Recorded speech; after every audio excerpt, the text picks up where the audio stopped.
Climate Wisdom from COP30 Belém. Welcome to our Climate Wisdom Studio live from COP30 in Belém, Brazil. We bring together experts from science, politics and spirituality to explore new solutions for the unfolding climate disaster. Myself, I'm Golo Pilz, and I will be today's moderator on a very interesting topic, inner resilience and planetary renewal. As usual, some news from the conference.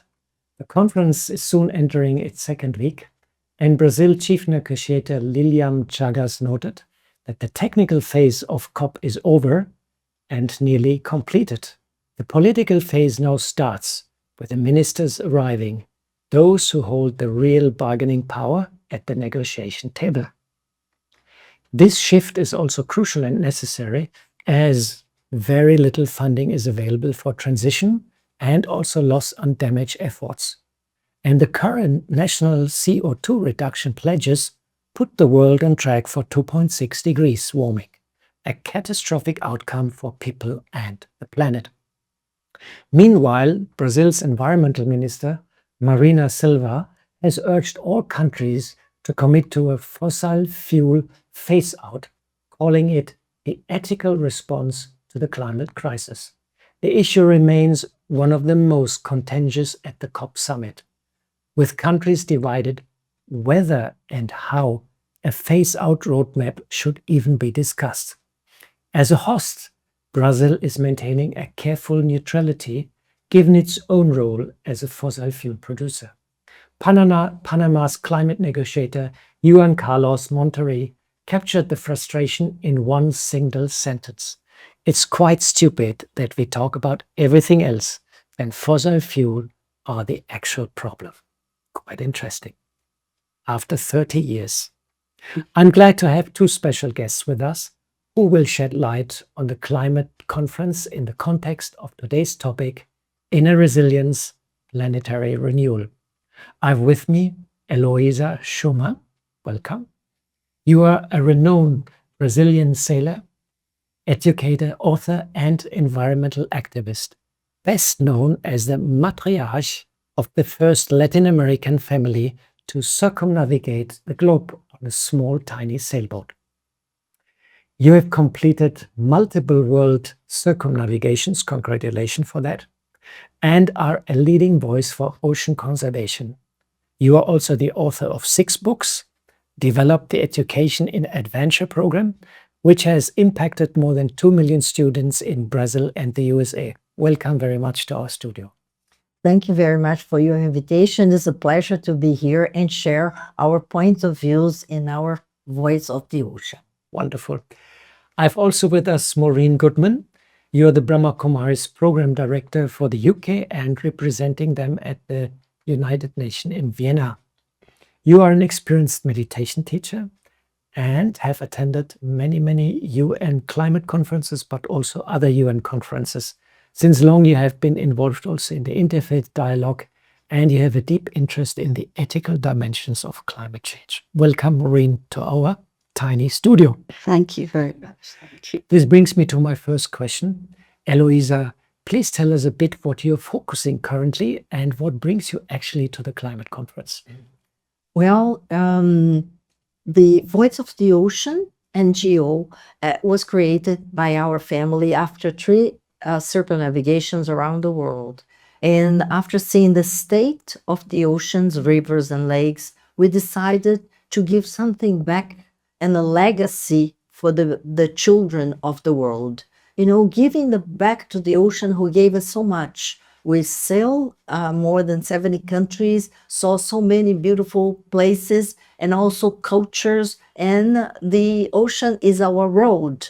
And we decided that we needed to do something, so we create the Voice of the Ocean to bring awareness, educational programs. We work with innovation, technology, and science. We are firm believers of science. So, and when we came to COP30, we finished our 4th trip around the world, called Voice of the Ocean right here in Belém on November 2nd. And we came as we were building the House of the Voices of the Ocean. It is a complex at the Cultural Center of 11 Windows, a place that's very well known in Belém, who they gave us the opportunity to share exposition about the ocean, the state of the ocean, with many pictures, immersions, conference, everybody that we know.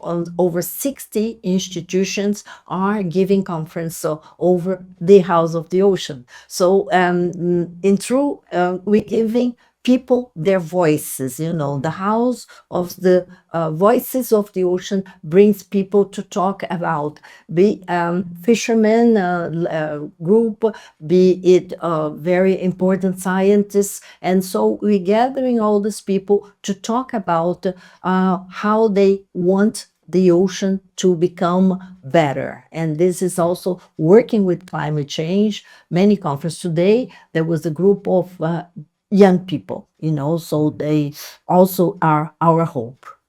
Wonderful. Such a courageous message you're sharing with us. And I just can say, next time you are doing sailing around the world and you look for a volunteer, let me know.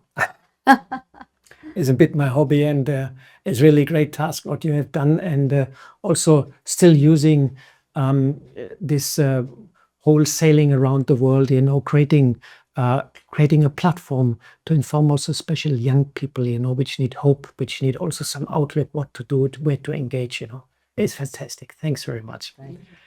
This brings me to Maureen. Maureen, the formal UN negotiations often focus on technical solution, finance, and policy mechanisms. It's a bit of a dry topic often. Hence, we all do appreciate the ethical stocktake and also the idea of multi-Rao to bring in the soft power and the ethical framework to the negotiation. It seems also there's a bit of a shift going on in the UN, and slowly, because we are going since so many years to the UN, slowly we see that shift, and people understand we have to have a broader approach towards the problem. It's not technical, it's not financial. We have to take in the human being into consideration. Now my question is how meditation and creating powerful vibration of love and compassion can bridge the gap between the head and our heart. Thank you. It's a lovely question. So lovely to meet you and hear from you too. And I'm sure when you're sailing on the ocean, the heart is very much awakened. Yes, it's true. Now we've seen over the years, technical solutions are just not enough. Unless you move people and people understand, those who are in power, those who are leading a materialistic lifestyle, unless they really see the suffering that is being caused, and the heart is moved, it's very difficult to change. And a very profound change is needed. So, for example, I follow a plant-based diet.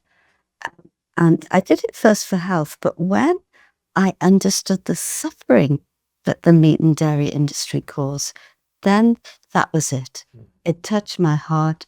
I don't want this on my head, and I don't want to live in this way. So the heart has to be touched and awakened. Then people can awaken their inner wisdom. I think we need a lot more wisdom in the climate change negotiations, because wisdom doesn't take sides. Wisdom does what is the best for all. And meditation enables us to tap into our inner wisdom. Not just wisdom, our inner peace, the well of love that we have inside. These are all actually these are the qualities that are within the being. You could say the soul, if you like. I meditate. When someone meditates, they touch that, and their consciousness shifts. And so you shift from just the material perspective. When we think of ourselves in a physical form, you think about how you look and what other people think of you and all that sort of thing. But when you begin to touch your inner being, When you begin to experience the love and the peace and the wisdom inside, that becomes the most important, and that's what you begin to live by. And so all the other things, yes, we have to live well and nicely and adequately, but our main motivation is to bring those spiritual qualities into our lives. Now, in the negotiations, if those spiritual qualities are being used by those who are in the negotiation, the result's going to be very different. Instead of politics, finance, and all the things that are going to happen this week, human beings are there in the center. Decisions are going to be very different. Wonderful. So we need to do this. Wonderful. Maybe we should do a bit more meditation inside the climate conference. Oh, it'd be great. I hope that they got me sit at the negotiating table, take them all into silence. Yeah. Silence is magic. Time will come. Time will come. Wonderful for sharing, Maureen. This brings me back